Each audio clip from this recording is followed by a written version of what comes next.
Hola, ¿qué tal? Nos vemos otra vez.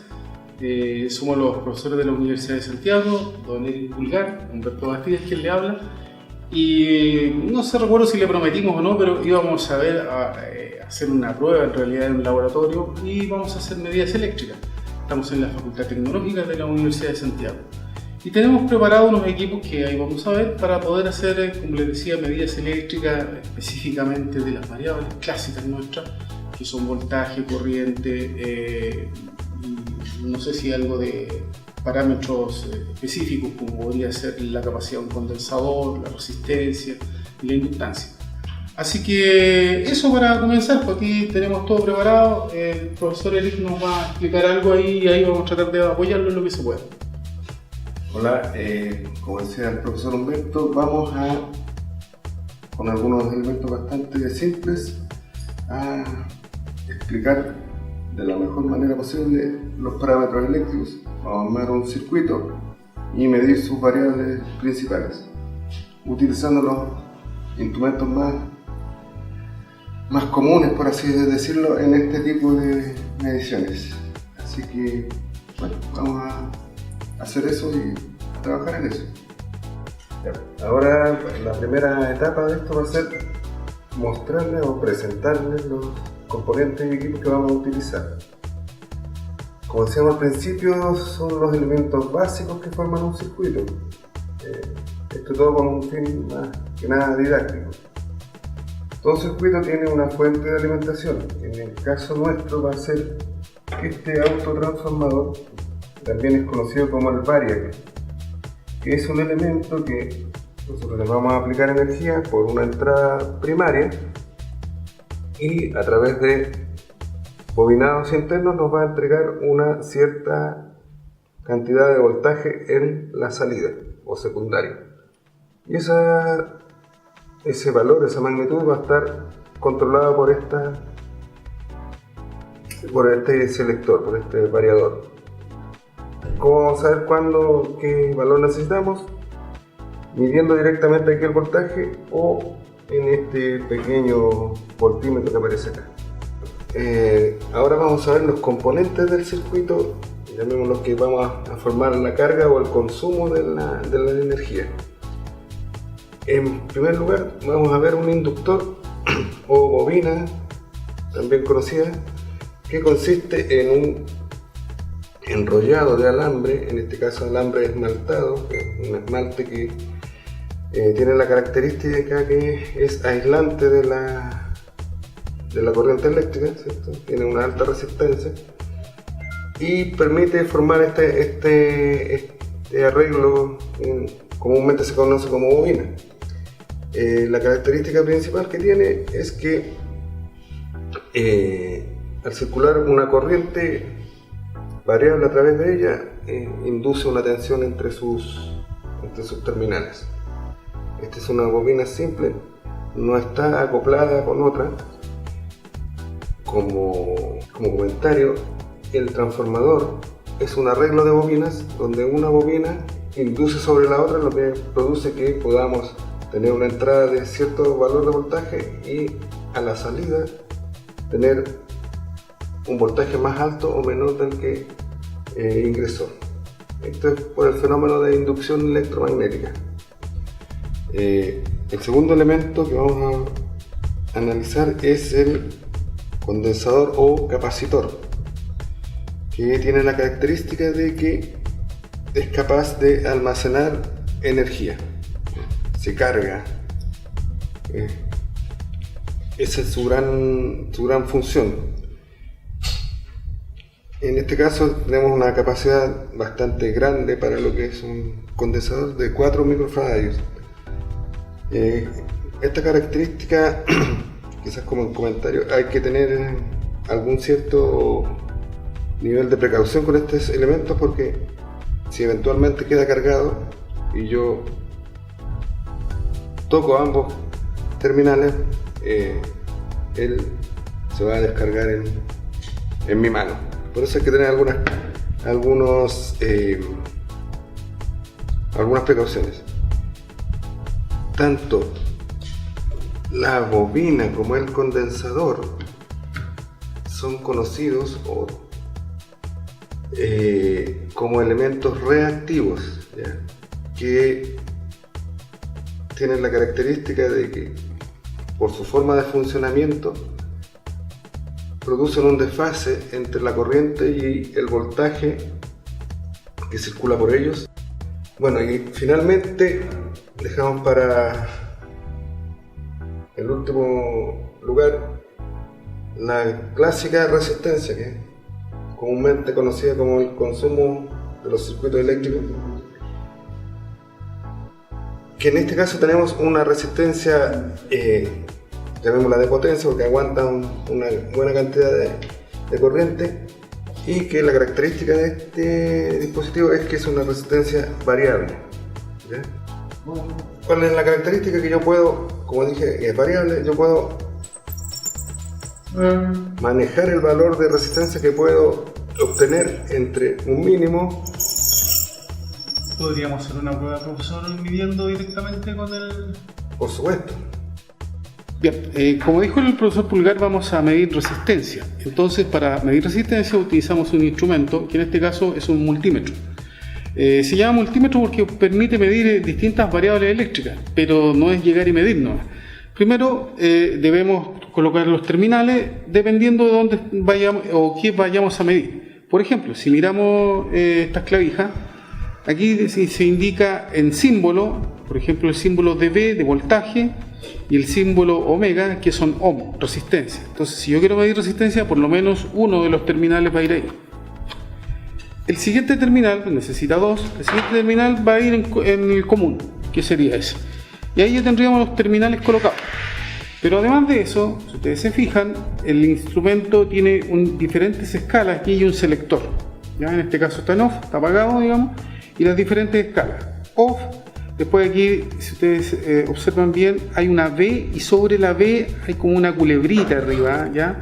En realidad eso indica, es una onda, y lo que indica que es voltaje alterno. Y tiene ahí HZ, no sé si se alcanzará a ver bien, pero HZ son los hertz, ciclos por segundo, equivalente, ¿ya? Acá arriba tiene otra P que también indica voltaje, pero en este caso voltaje continuo y además voltaje alterno, tiene las dos posibilidades ahí, ¿ya?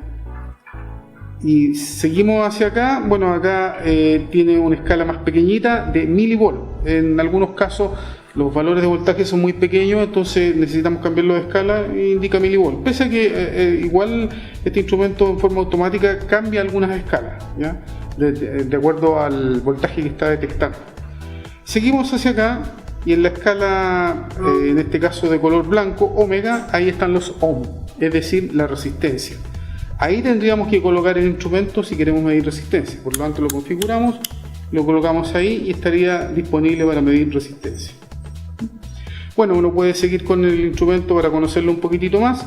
Tiene esa escala que en realidad en dorado se ve un diodo, en la figura de un diodo, que es un semiconductor que permite el paso de la corriente en un solo sentido. Entonces nos sirve para medir justamente corriente si es que está pasando a través del diodo, ya podemos ver el voltaje del diodo ahí, pero además tiene una especie de, podríamos llamarla de indicador de onda que avanza y que se refiere simplemente a un sonido. Entonces tiene un bip ahí, un pitito. Uno puede poner con eso medir continuidad, ¿ya? Es decir, tocar los dos. Podríamos hacer la prueba aquí. Vamos a colocarlo en continuidad a ver si esta cosa funciona.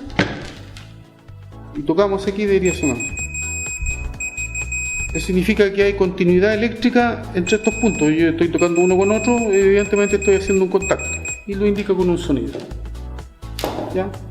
Bueno, la escala de miliamperes, eso es corriente. Antes habíamos visto voltaje, ahora estamos viendo corriente, ¿ya? Es una escala pequeña, miliamperes, milésimas de ampere. Y una escala más grande, amperes, son valores superiores a 1 ampere, ¿ya? Eso es básicamente el instrumento que vamos a utilizar. El profesor Pulgar lo va a utilizar en la escala de, en este caso, de resistencia, y vamos a medir la resistencia en el equipo directamente. Bueno, entonces ahora vamos a estudiar un poquito esta resistencia, que es una resistencia variable, que también es conocida como rheóstato, y vamos a medir su parámetro en realidad, que es la resistencia propia que tiene. Para esto vamos a ocupar este instrumento en su configuración de ómmetro, de medidor de resistencia, llamémoslo así. Lo colgamos aquí. La característica de este dispositivo es que tiene 3 terminales. Este es un terminal común, ¿es cierto? Y 2 terminales extremos, ¿ya? Entre estos extremos hay un valor fijo de resistencia, que es el valor máximo del componente. Bueno, vamos a medir el valor máximo de la resistencia, que en este caso es entre los extremos. Si lo medimos aquí, tenemos que esta tiene un valor de 1135 ohms o 1,135 kilo ohms. Ese es el máximo valor de resistencia que podemos obtener con este dispositivo. Ahora vamos a ver. ¿Le ayuda, profesor? Sí, por favor, partamos desde el mínimo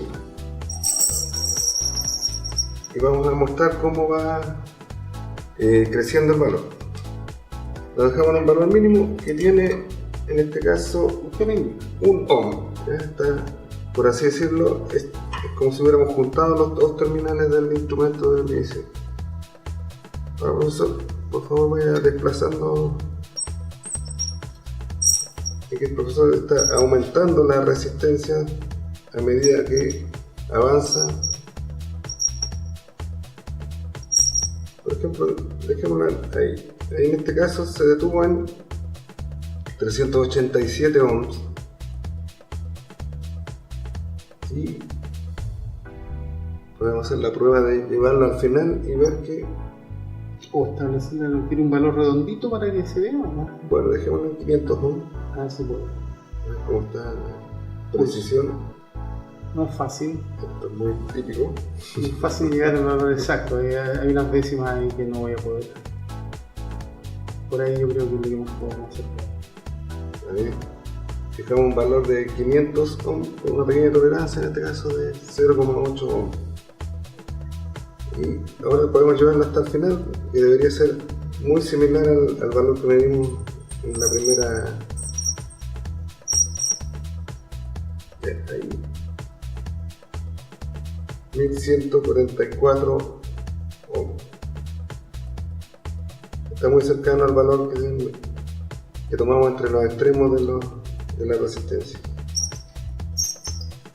Bueno, esto quiere mostrar 2 cosas: cómo opera el equipo y el manejo de este tipo de dispositivos de resistencias variables. Bueno, ahora, como ya hemos presentado los instrumentos y los componentes, vamos a montar un pequeño circuito básico que consiste en una configuración serie, que básicamente es conectar en forma secuencial los componentes. La salida de uno lo conectamos a la entrada del otro y así sucesivamente hasta cerrar el circuito. Bien, en primer lugar vamos a conectar desde la fuente al primer componente. Conectamos con este tipo de terminal, Caimán, ¿cierto? Y vamos desde tenemos la salida de la fuente de alimentación y vamos a entrar a el primer componente, que es la bobina. En segundo lugar, salimos de la bobina y entramos a la resistencia en este caso. Si se fijan, vamos en forma secuencial. Entramos, pasamos por el dispositivo, salimos, entramos al siguiente. Y de la salida de la resistencia nos vamos a la entrada del condensador. Y del condensador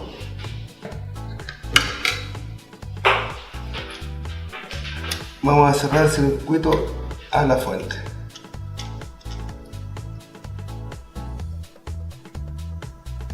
Si se fijan, salimos, entramos al dispositivo, pasamos por el dispositivo, salimos, entramos al siguiente, pasamos por él, salimos, pasamos nuevamente y cerramos el circuito hasta la fuente. Bueno, entonces lo que va a hacer el profesor Pulgar en este instante es medir corriente. Para eso, él debe intercalar el instrumento en serie con el circuito, lo que significa que va a desconectar, en este caso, uno de los parámetros, que podría ser el condensador. Él lo va a desconectar y va a intercalar en ese circuito el instrumento.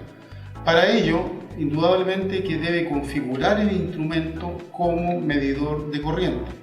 Bien, como ya explicó el profesor Bastías, este es un instrumento que tiene incorporado varios instrumentos, valga la redundancia, y ahora lo vamos a configurar como ampérmetro. Para ello, nos vamos acá a la escala de amperes alternos y vamos a conectar dos terminales, uno en el punto común y el segundo en una de las escalas de corriente. Entonces, como habíamos dicho, estamos en la escala de corriente, conectamos un terminal, el común del equipo, y el segundo cerramos el mismo cable que teníamos ahora, lo cerramos a través de el instrumento. Si se fijan, tenemos el mismo circuito, pero ahora a la salida de este dispositivo pasamos por el instrumento y cerramos el circuito. Por seguridad, la fuente de poder que indicó el profesor Pulgar delante, en este instante está desenchufada, es decir, no tiene energía. Sin embargo, cuando la enchufemos, de todas maneras, el selector está en cero, o sea, en el mínimo valor. Por lo tanto, si yo le enchufo, que lo vamos a hacer ahora, ¿ya? En este caso, aún así, enchufado, no debiera haber voltaje en sus terminales, porque el selector está en el mínimo valor, que sería 0. Y por seguridad, entonces, se hace siempre eso partiendo de 0. A continuación, después uno va a ir girando este selector y el voltaje va a ir aumentando. Y ese es el voltaje que va a alimentar nuestro circuito. Eso lo vamos a medir con el instrumento, el voltmetro, que va a ir recorriendo los distintos elementos del circuito para medir el voltaje que hay o la caída de potencial en cada uno de los elementos.